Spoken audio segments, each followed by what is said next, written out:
नालासोपारा में होने जा रही है बुलडोजर बाबा की एंट्री। लोकसभा चुनाव को लेकर कार्यकर्ताओं को तथा जनता को संबोधित करेंगे आदित्यनाथ योगी। जी हां, 18 मई यानी इस शनिवार को उत्तर प्रदेश के डैशिंग मुख्यमंत्री आदित्यनाथ योगी का नालासोपारा में आगमन होने जा रहा है। सभा का आयोजन नालासोपारा पश्चिम स्थित फन फिएस्टा के सामने खुले मैदान में किया गया है। आपको बता दें, लोकसभा चुनाव के लिए पालघर जिले से भारतीय जनता पार्टी की ओर से डॉक्टर हेमंत सावरा को टिकट दिया गया है और इसी के प्रचार माध्यम हेतु और जागतिक सभा के मद्देनजर योगी आदित्यनाथ का आगमन होने जा रहा है। बीते दिनों पहले केंद्रीय गृह मंत्री अमित शाह की सभा वसई में संपन्न हुई, तो वहीं अब हिंदुत्व का परचम लहराने वाले आदित्यनाथ योगी की धमाकेदार एंट्री से क्या नया होगा, जनता का साथ किस ओर होगा और चुनावी हवा का रुख किस ओर बहेगा, यह तो देखना होगा। एक तरफ राजेश पाटिल, दूसरी तरफ हेमंत सावरा, तो वहीं तीसरी तरफ हैं भारती कामड़ी। वो कहावत तो आपने सुना ही होगा कि जैसी जिसकी रीत वैसे ही होगी उसकी संगीत। विकास की बातें तो सब कर रहे हैं, लेकिन जनता उनके पार्टी के प्रत्याशी को वोट क्यों दे, इस विषय पर हमने शिवसेना नेता नवीन दुबे से बातचीत की। सुनिए उन्होंने क्या कुछ कहा। साथ ही बहुजन विकास आघाड़ी की माने तो हमने बहुजन विकास आघाड़ी के हार्दिक राउत से भी बातचीत की। उन्होंने बयान देते हुए कहा कि उनकी पार्टी किए गए विकास कामों के कारण चुनकर आती है, लेकिन बाकी पार्टियां बिना किसी मुद्दे के सिर्फ वोट काटने का काम करती हैं। इस विषय पर भी उन्होंने जोर डालते हुए क्या कुछ संदेश दिया, जरा सुनिए। नालासोपारा में 18 तारीख को सवेरे 11:30 बजे योगी जी आएंगे और योगी जी को सुनने के लिए काफ़ी लोग वसई तालुका के उत्साहित है, नालासोपारा के उत्साहित है, विरार के उत्साहित है, संतोषवन, धान्यू, वालियू, जहाँ के आप बोल दोगे वहाँ के लोग उत्साहित है और बड़े पैमाने पे योगी जी का स्वागत नालासोपारा में हम सब करने वाले हैं। देखिए, सबसे पहली बात तो जिसके पास नेता होगा वो ले आएगा, ठीक है। अब हमारे पास है, महायुति के नेता हैं अमित शाह जी, और ऐसे नहीं कैसे पालघर में आ रहे, देश के हर कोने में जा रहे। अब उनके पास नहीं है तो चिल्लाए वो, उसके लिए हम थोड़ी जवाबदार हैं। और दूसरा सवाल विकास का, उनके पास उम्मीदवार ही नहीं प्रधानमंत्री का। मैं आपके चैनल से बहुजन विकास आघाड़ी के सर्वे सर्वा हो सब हो उन सभी कार्यकर्ताओं से ये सवाल पूछना चाहूँगा कि बहुजन विकास आघाड़ी तय कर ले कि उसका प्रधानमंत्री का उम्मीदवार राहुल गांधी है या नरेंद्र मोदी। सर, अगर बात करें वसई तालुका की, तो वसई तालुका में क्या ऐसा काम आपकी पार्टी ने किया है जिन चीज़ों को देखकर आपको लोग वोट करें? ये देश का चुनाव है, दिल्ली का चुनाव है, लोकसभा का चुनाव है, और लोकसभा और देश के अंदर मोदी जी ने हर जगह पे जो चीज़ आप सोलर एनर्जी की बात करना चाहते हो, आप न्यूक्लियर एनर्जी की बात करना चाहते हो, आप चंद्रयान की बात करना चाहते हो, आप सबसे सस्ता इंटरनेट इस्तेमाल कर रहे हो, आप रेलवे डेवलपमेंट की बात कर रहे हो, आप बुलेट ट्रेन की बात कर रहे हो, आप मेट्रो ट्रेन की बात कर रहे हो, आप आईटी सेक्टर के अंदर बढ़त की बात कर रहे हो, आप महिला सम्मान की बात कर रहे हो, आप युवकों के हाथ के अंदर रोजगार की बात कर रहे हो। इस देश का स्वाभिमान बढ़ाना, इस देश का आत्मसम्मान बढ़ाना, इस देश में सुरक्षा का वातावरण बनाना, और इस देश की सरहदें आज इतनी मजबूत है क्योंकि एक मोदी जी के नेतृत्व में एक बड़ा ही स्ट्रॉन्ग मैसेज सबको गया है कि नया भारत है, घुस के मारेगा। तो ये सारे काम हैं हमारे। मैं विपक्ष के पास न विचार है, न विजन है, न उम्मीदवार है। भ्रमित और निराश सिर्फ ये आरोप कर रहे हैं, बाकी क्योंकि अभी से ये बहाना ढूंढ रहे हैं क्योंकि इनको मालूम है 4 जून को 400 पार होने वाला। मतलब इसमें मैं बता रहा हूँ आपको, बहुजन विकास आघाड़ी के साथ घूमने वाले कार्यकर्ता, उनके घर वाले भी कमल और मोदी जी को वोट देंगे।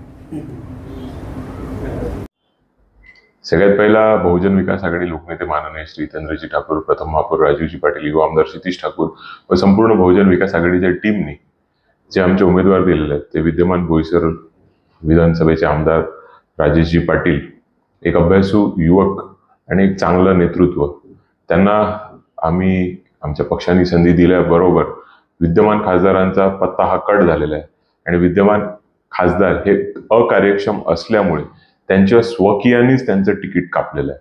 म्हणजे तुम्ही समजू शकतात की लोकनेते माननीय श्री हितेंद्रजी ठाकूर यांच्या कार्यकर्त्यांचा जो असलेला आवाक आहे किंवा काम करण्याचा जे त्यांच्यामध्ये कला आहे ती इकडच्या स्थानिक त्यांच्या बीजेपीच्या कार्यकर्त्यांमध्ये किंवा नेत्यांमध्ये नसल्यामुळे त्यांना बाहेरचे नेते बोलवावे लागत आहेत. आणि एक परत एकदा सांगतो की खासदार, आपली जी लोकशाही आहे, भारतीय लोकशाहीमध्ये एक एक खासदार हा विविध लोकसभेच्या मतदारसंघातून निवडून जातो आणि तो त्याचं काम त्या पद्धतीने संसदीय समित्यांपुढे ठेवून मंजूर करतो आणि त्याचं काम होते. त्याच्यामुळे कोणाला किती लाईनीत उभं राहावं लागेल आणि कोणाला कोणत्या लाईनीत बसावं लागेल हे लाईनीत नसणाऱ्याने आम्हाला सांगू नये. कारण आमच्या खासदारांनी 2009 ते 14 एक आमचे खासदार निवडून गेले आणि त्यांनी ठळक 5 कामं केलेली आहेत. 2009 ते 2014 आमचे खासदार निवडून आलेले होते. आम्ही एक अपक्ष म्हणून राहून आमची सर्व कामं करून घेतली होती. त्याच्यात सगळ्यात महत्त्वाचं मी ठळक, आता तुम्हाला मगाशी बोललो 5 कामं, त्यातलं एक काम आमची उपनगरीय रेल्वे सेवा मुंबई म्हणजे चर्चगेट ते विरार जी होती ती आपांच्या मार्गदर्शनाखाली बळीरामजी जाधव यांनी विरार ते डहाणू लोकल सेवा चालू केलेली आहे. त्यानंतर दुसरं ठळक काम आपण गुजरात गॅसच्या माध्यमातून पाईपलाईन गॅस हा पालघर जिल्ह्यामध्ये विविध ठिकाणी सुरू झालेला आहे. तिसरं महत्त्वाचं काम आपल्या शेतकरी बांधवांसाठी तत्कालीन आपले कृषी मंत्री शरद पवार साहेब यांच्याकडून आपण कोकण कृषी विद्यापीठाच्या अंतर्गत पालघर येथे चिकू संशोधन केंद्र हे मंजूर करून चालूही करून घेतलेलं आहे. चौथं महत्त्वाचं काम आपण आपल्या विभागामध्ये मच्छीमारांसाठी चांगली मार्केट्स ही बांधून लोकार्पण केलेली आहे.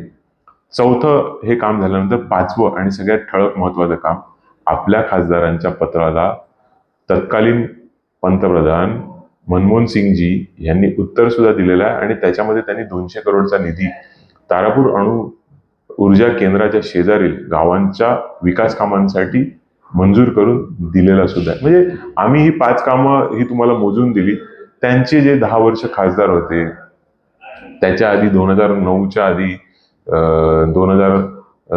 2004 ते 1990 पर्यंत त्यांचे जे खासदार होते, तत्कालीन मंत्री होते, त्यांनी काय कामं केले तुम्ही त्यांना जाऊन विचारा, त्यांच्या कार्यकर्त्यांना विचारा.